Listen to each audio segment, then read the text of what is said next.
attempt to initiate sympathizers, recruits, or passive supporter, at any stage, meaning that you are aware of the phenomena. You know what's occurring, but may be clueless of the actual details, yet say nothing for a variety of reasons. This entire phenomena is all about fear.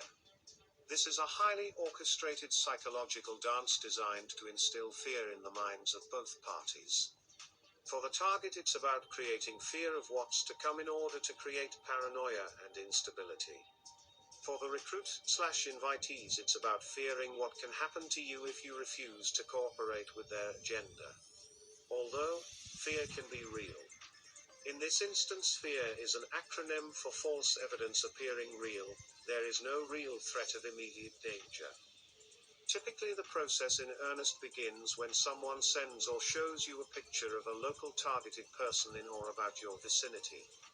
In the beginning, these pictures may show up as anonymous feeds on your phone that you will initially dismiss.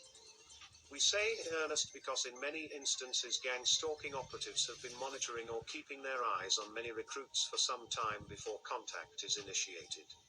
Strange, but true. You will then be advised, basically lied to, that this person has either done something inappropriate, is of low moral character, is doing something mean, threatening, or is just a bad person, or some other negative connotation is associated with the person. This is designed to make sure that you do not communicate with the person at all. This narrative is presented to either trigger the invitees' emotions, generate a response, and or create some sort of action to or about the target from the person receiving the message. An example could be as follows.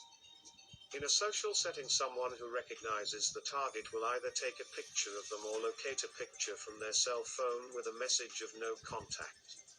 That message is typically sent to a central source, similar to a phone messaging tree, regarding the targeted person. At that point, the message is then delivered to any number of cell phones via text message. Again, the requested actions could range from something as simple as ignoring the targeted person, creating isolation, refusing to assist them, creating a hostile environment. In some, if not many instances, physical attack is encouraged. Another example could be as follows. Let's say a judge in a courtroom notices the target from a prior exposure. Again, this is usually a picture on their phone. She, the judge, then leaves the bench and then proceeds back into her chambers. In the process, she checks her phone for verification, then proceeds to deliver the message, isolate, no contact, hostile, via the link out to others within her vicinity. This is just an example. The degree to which any of these individuals will participate depends on their level of involvement, new contact, passive, recruit, operative, etc. Again, strange, but true. About 99.9% of the time, that text message they send or the conversation being had with another is mostly information that is passed down from one person to another without any validation whatsoever. The purpose?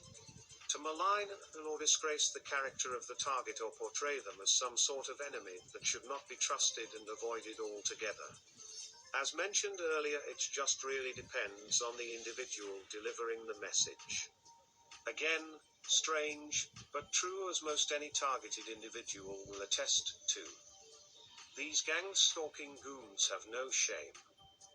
The sad part about this is that most of the time, these conversations, the actions, the narrative is being initiated by a single or sometimes a group of individuals whose emotional well-being is most definitely in need of repair, to say the least. Actually, that type of gang-stalking behavior is consistent with someone in need of a sincere stint in a level 10 mental health institution, 100 times more so than those who are currently in one themselves. This is a case of severe narcissistic behavior well hidden. The targeting process can begin with a seemingly harmless, even casual encounter with person exhibiting low levels of narcissistic type behavior.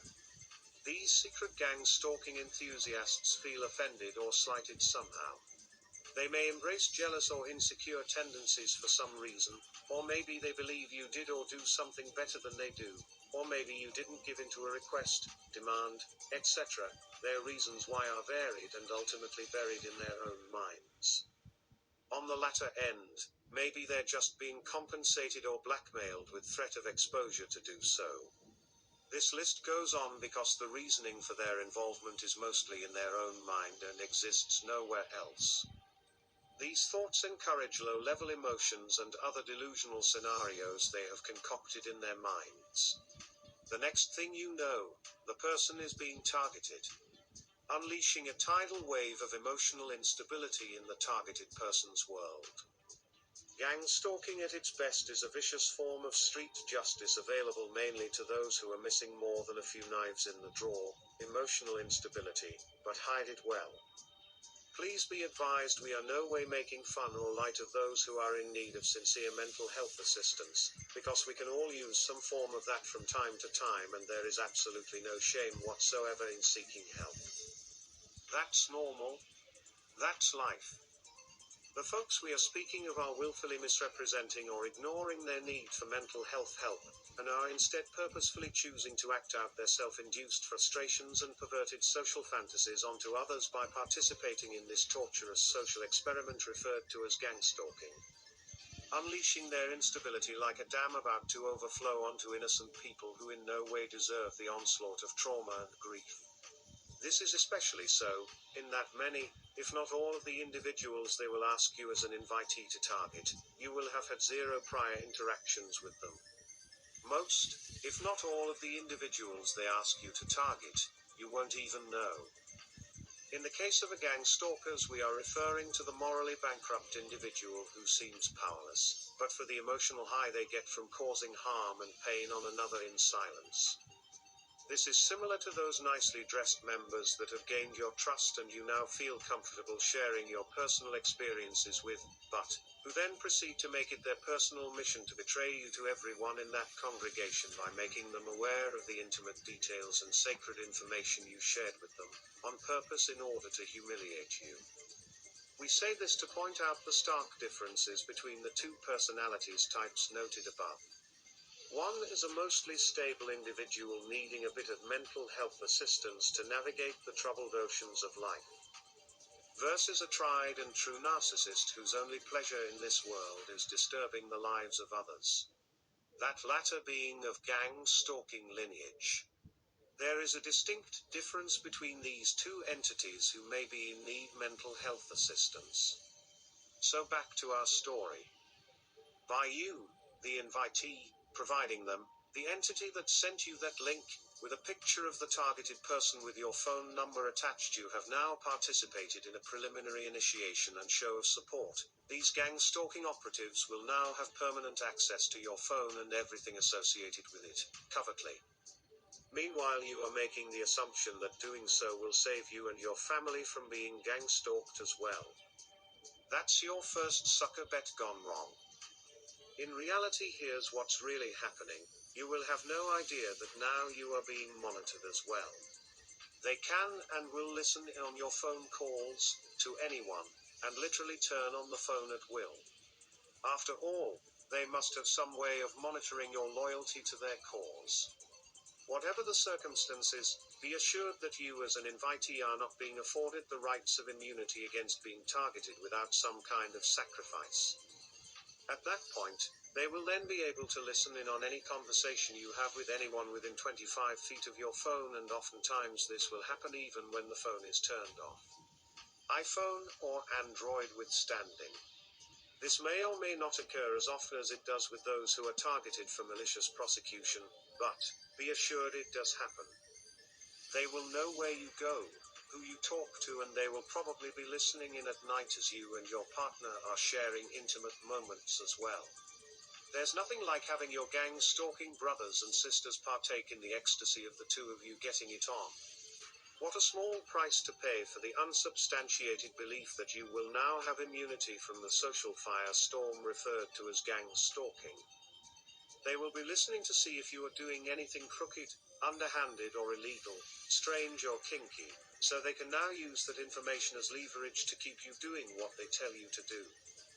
Because if you don't, not only will you now possibly be subject to the gang stalking, they can and will do much worse than that.